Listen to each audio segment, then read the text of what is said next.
is your Group F table, and it's Turkey on top for now. Of course, Portugal and Czechia play later on tonight. But what about that for an opening game in Group F? 3-1 for Turkey. Hard to catch your breath after that, Kenny, isn't it? I mean, just you have to feel for Georgia because they threw everything at it and they maybe should have got a draw out of it. Yeah, we've no allegiance here in the studio, but yeah, all our nerves and tartars watching that. Yeah, I mean, a huge effort from the Georgians there towards the end of the game. From a neutral perspective, you're almost willing that ball over the goal line. Amazing how they never got that equalising goal. And of course, they got picked off at the other end. But yeah, a huge amount of credit to both sets of players, to be honest with you. Difficult conditions, Jackie, because it gave us a thoroughly entertaining game of football. But yeah, the Georgians, you know, first big tournament, first game in the competition. I thought they showed huge kind of heart and resilience in that second period, physically kind of on their feet, but just kept believing, kept pushing forward. And yeah, such a disappointment to them and their supporters not to have got that equalising goal. But that's football, it can be very cruel. And Turkey will celebrate, a really important opening win for them. Yeah, Kenny's right. Football is cruel, but they'll be sickened, Karen, won't they? Yeah, they will, but I think they can also take a lot from it. I mean, it was just a game that had everything, and after the initial disappointment, they'll look back and be really proud of their performance. I mean, all of it from start to finish, it was full-blooded. I mean, it had everything. The goals that we've seen were incredible. The defending bodies on the line at the end, and we didn't expect it to be the Turks that were doing that at the end of the game, but they really were hanging on. And I suppose credit to them as well, because they did implode a little bit in friendly fixtures before this. There was questions about their defence, and they stood up to it in the end, and they stood up to a really big challenge put to them by Georgia. Quality game though, Stephen. It really did have absolutely everything, didn't it? Yeah, it was. There was no tentative first game nerves from either side. It was kind of just let's go for it. I think Turkey started off so well and Georgia had to fight, but soon, both times when they went behind Georgia, they just came after them. They really got in the ascendancy, pushed for that equaliser, and on a number of occasions came so close. And I think all in all, they can be really proud of what they did. They're lucky not to have got a goal hitting the bar at one time. But Turkey, at those moments, and you have players of that quality and they can score goals like that, that's the difference. It's those fine margins that set them apart, and they'd be disappointed, Georgia, but they have to go into the next game believing that they can get something from it. Yeah, I think second half kind of mirrored the first, Jackie, to a certain extent. Turkey having the best of it, the opening 20 minutes of both halves. Spoke about half-time coming too soon for Georgia, maybe picking up where they left off at the end of the first half. Wasn't quite the case. Went into their shell a little bit and got pinned back for the first 20 minutes. Turkey in the ascendancy, got the second goal, and again, like we saw in the first half, Georgia kind of nothing to lose, got on the front foot, a bit more kind of proactive, got themselves higher up the pitch, carried more of an attacking threat and built some momentum into the final 15-20 minutes of that second half. You just felt that equalising goal had to come, but unfortunately for them, never did. Sets them up nicely though, Turkey, because massive opportunity. They've got Portugal next and then Czechia. They'll already feel we've got points on the board. We've got a good goal scoring difference now as well, and given for a team who've never won their opening fixture, that's a big boost for them. Big boost, kind of puts Euro 2020 to bed for them. It's a completely different team as well. There's a different feel about it, and you needed someone to step up, and it was a 19-year-old. And when you have someone like that in the team, it kind of makes you excited. They're going to go into the Portugal game again thinking that they can get something from it, but knowing that they have a second bite of the cherry, they're in a really fantastic position. Wasn't blown away by them though. I've got to be honest with you, Turkey played well in kind of periods. Chanaloglu, we gave him the big up before the game. He for me was very much on the periphery of the game. That's not a good sign when you're talking about two kind of teenagers, Yildiz and Guler, being the one who made a difference on the day.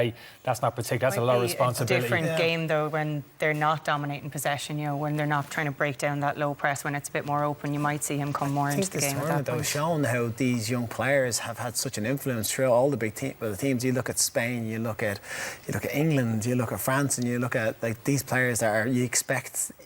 The weight that's on their shoulders, but they keep turning up and producing at moments like that, like those goals. The goal today was absolutely sensational. But I think you're right, Turkey, for all their dominance in the first half, they didn't create as many chances as they should have, and they still allowed Georgia to create some really clear-cut chances. So defensively going forward, if they play against better sides, you'd be worried whether or not they can sustain that, especially against the likes of Portugal. Just on that, right? Can they give Portugal, like somebody like that, who's going to be more of a class? As Karen said, they're not going to have much of the ball. Like, you look at that first half there, I was saying to you guys, they had 303 passes, which they are able to hold on to the ball. I know it's a lower class opposition, but can they step it up? You think they could step up slightly, but when you get to the final third, it's those moments where you pick the right pass, you make the right decision. At times, they'd often given away. And when you play against better opposition, they're going to have the ball as well. So it's there, that defending. And when they were put up against it, when Georgia actually were in the ascendancy for those few moments, they conceded good chances that Georgia had hit the bar. They had at the end there, Georgia could have nicked a draw. And you think when you go against better teams, they're going to constantly be piling pressure on you. Can you deal with that defensively? And that's where you kind of worry about them. That's the big difference. Portugal will take the ball off them today for longer periods. Will pen them in and really test their defensive qualities. It's Ronaldo, Bernardo Silva. We can go on and on. Jota, the type of quality, Fernandes, the quality they have, some of the combination play Portugal can bring to the table. So that's going to be that'll be the worry today. When Georgia took the ball off them and went at them, they did create chances and they looked vulnerable, Turkey, and that'll be a worry. Yeah, and the Georgians' hearts are broken, and it is the Turkeys who claim the first points here. And Alan Cawley said it even in commentary, Kenny. He said, wonder strike from a wonder boy, and this was a brilliant one to take the lead by Turkey. Yeah, it really was amazing, really. Alan also mentioned the performance of Kokorashvili in the centre of the midfield for Georgia. He does brilliant here. Look at him, wins the ball, pops it to Tiashvili. Plays a lovely little 1-2, but the problem here is the whole of the midfielder now finds himself in a left-back position. That area of the pitch which he's been patrolling for the whole of the game is now vacant. Tiashvili gives the ball away too quickly, and now they can't get pressure on the ball. Eventually it's Kasia, the centre half, who feels if he has to come out, because for most of the game he's had Kokorashvili sitting 10 yards in front of him, kind of hoovering everything up. And this isn't a criticism of Kokorashvili. He's trying to do what was right for the team. But the Turks have given it away. Just that quick turnover. Guler sensed a bit of space in front. Still has a lot to do. Don't get me wrong, it's a wonderful strike. But the one time in the game in Kokorashvili just left that central area of the pitch, and that split second the Turks were able to take advantage of it. It's an unbelievable finish, isn't it? Oh, it's ridiculous. We talked about the first goal in the first half, and you think that's a contender. Maybe the first one just pips it, but this one, 19-year-old, the stepping length, the power he generates, the pace, the curve, the keeper he's been excellent all game, and Kenny highlighted beforehand. That is a sensational strike at a moment when your country needs it to get them back on top, and to think 19 years of age and scoring, announcing yourself at a national tournament like this, absolutely sensational. Phil Foden finish. You've always got to make an analogy with someone else. Some composure for a 19-year-old. What about the Georgians then, Stephen? We were talking about their chances at the death, but it wasn't just that. They had so many chances to get themselves back in this one. Yeah, and again, it took for Turkey to score again for them to kind of really come out. But once again, Kvaratskhelia here, he's just driving forward. The left back was in great form going forward. He pulls us back. He just can't get the connection on it. He wants to fire into the back of the goal. And then as they're in the Sensi, they're building up, little 1-2 around the corner. This is the best chance. Wonderful first touch to bring himself. And he just lifts it over the goalkeeper. Unfortunately, he lifts it too much, and this greens back off the bar. But he was sensational all game. And this here, you think, end of the back of the net, you're willing it to go in, cracks off the crossbar, and they're absolutely good with it. But at moments like that, we said about how they cut Turkey apart and how they were able to be, it's just those clinical decisions, and that one is so close to being an equaliser. Some of those would have been outrageous finishes though, Karen, wouldn't they? Yeah, they would have been, and that's why you were nearly willing them in. At the end, we were hoping for a winner at the death for someone, but it came the wrong end. But yeah, I mean, Georgia, they threw everything but the kitchen sink at it there. They did. Well, Turkey weren't shy of chances either in this game. Yeah, but when you think back at the story of the half, it really isn't about the Turkish chances. They did dominate possession, but like we said, the killer edge wasn't really there. Again, they were relying on getting it out in those wide areas and hoping for the best. And yes, this is a good strike, but it's straight down the middle as well. And it was more hopeful chances rather than Georgia allowing themselves to be cut open. Now, like I said, they do have great talent in attack, and here you're wondering, is the cutback the right option? Should he have gone himself? That was early enough in the second half that it really could have made a difference. But again, the keeper stood up to everything that was thrown at him. He was alert to everything, but I was really impressed with just how the Georgians managed the game in terms of the energy that they brought to defence as well as pushing on an attack. Yeah, look, they managed the game so well, but what an end to it. In a way, you're right. I think you were all willing one of these chances to go in here, Stephen, at the very end. It was frenetic, it was frantic, it was edgy, and the way this one goes in, they get down the left-hand side, Kvaratskhelia, he really came into it. This pulls it back here, and they both want this too much. And in the end, neither of them get enough of contact on it to put in the back of the net. But it's a glaring opportunity. This free kick is wonderful. Whipped in with pace right across the goal. It's such a dangerous area. Comes back off the post, and then he volleys it, clears off the line with a head. And they're just thinking, what can we do? How can we force this ball in? And the Turkish team got away run again, and this is how it finishes up. It's all frenetic. It's all get forward. They lose the ball edge of the box, and unfortunately the goalkeeper is up.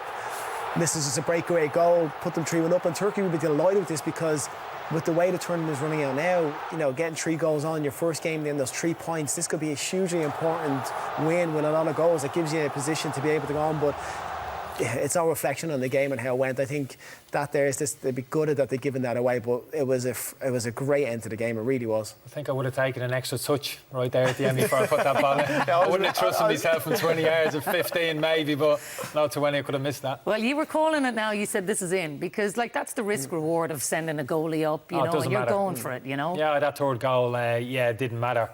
Yeah, it was just that chance, Kokorashvili, wasn't it? And Mitadze, when they kind of got each other's way. Whose shout is that to say, this is my ball there? Yeah, I think so. I think if it's your centre forward and that position, Kokorashvili for me is coming onto the ball, his peripheral vision, he can actually see that he just takes a step back and gets out of the way of the Georgian centre forward there. He actually puts the ball into the back of the net. But your head's like melting, Jackie, in that kind of situation. Desperate, like you sense there's a goal there from. He's only a minute on the clock, like difficult to keep calm. It's difficult to keep calm in that situation, like and do the maths quickly. You're just so desperate to get that ball into the back of the net. So it's understandable.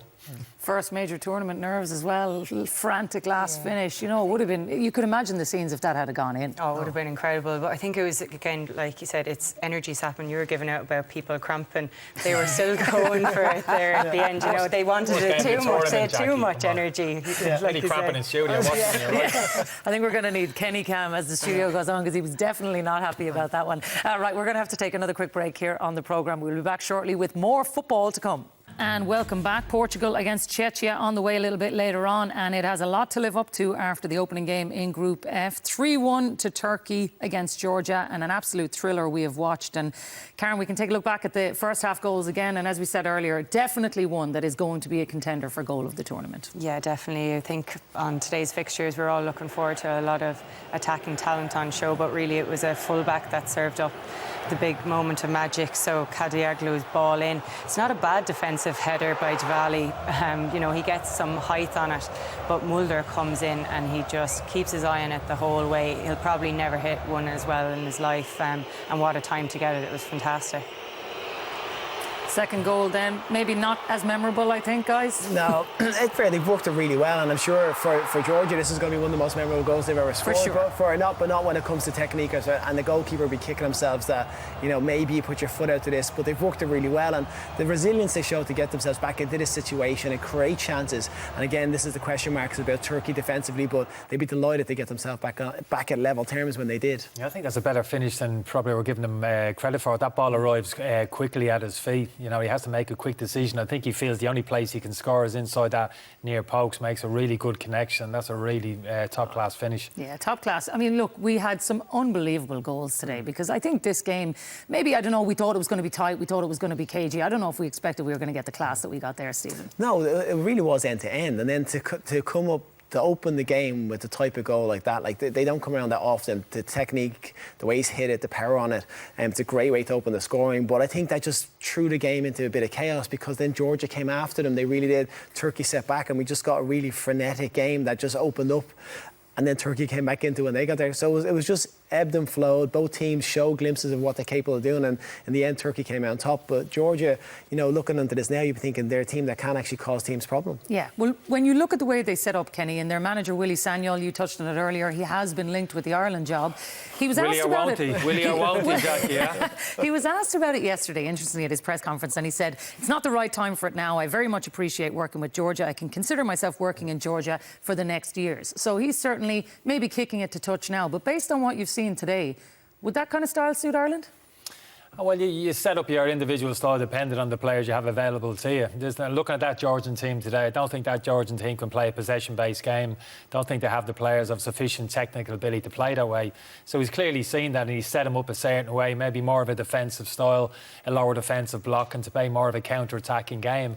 And I thought they were quite effective in that respect today. A little bit gung-ho the last 20 minutes, a little bit kind of cavalier stuff which can happen during the game. But by and large, after a slow start, I thought they settled within the game. I thought this tactical setup worked well for them. Not a huge amount of outstanding talent there. The front two, maybe Cocker-Ashvili maybe in that holding midfield position. You'd probably only say them three at the moment you put into the Ireland team who would actually make them better. And I think when you look at a manager and say how well he's doing with a group of players, all you can ask of him is he getting the best out of the players he has available to him?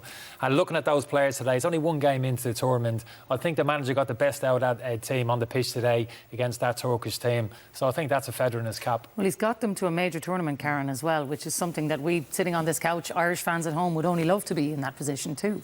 Yeah, of course. It's tough being in a position where we're now looking at Georgia with, you know, jealousy, and we're saying, oh, why can't we be more like Georgia? Like that's not where we should be. And obviously you want a manager in place who can propel us above Georgia and get us to major tournaments as well. But like Kenny said, he got them to a major tournament. He got a result against Norway. He got a result against Scotland. Results-based game, and we've been like crying out for just a few results to try and have something to look forward to, and we need to get someone settled who can, like you say, get the best out of the players that are there. We should be competing at this level, looking at what we're seeing here, but unfortunately we're not there. People forget, I think he's got an impressive CV. You talk about a new manager coming in and immediately grabbing the attention of the players.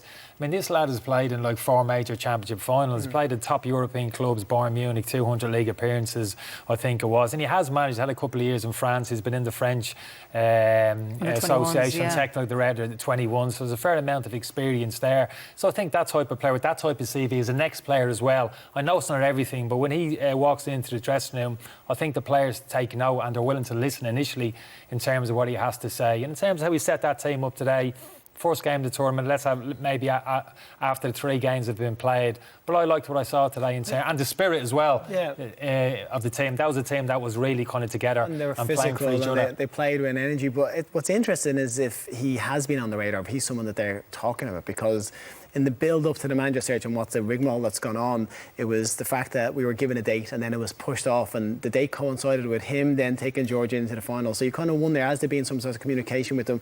Whether he's the man they're looking for, who knows? Because what's coming out of FAI or the FAI is, you know, at the moment no one gets any answers from them. But does he tick a lot of boxes from what they've said? They've said they want a manager of international and club experience, and he ticks that box. Georgia today were a bit cavalier at times, I think, in the game plan towards the end. Could they've got results? But they're 75th in the world. We're ranked higher than them at the moment. So for them to get into a tournament, is that the direction we're looking for? Is that the manager? You know, it's one of those. You can understand why he's under consideration. And if they continue with that type of performance during the course of the tournament, I think the argument will probably strengthen a little bit in terms of maybe he could potentially be the answer for us.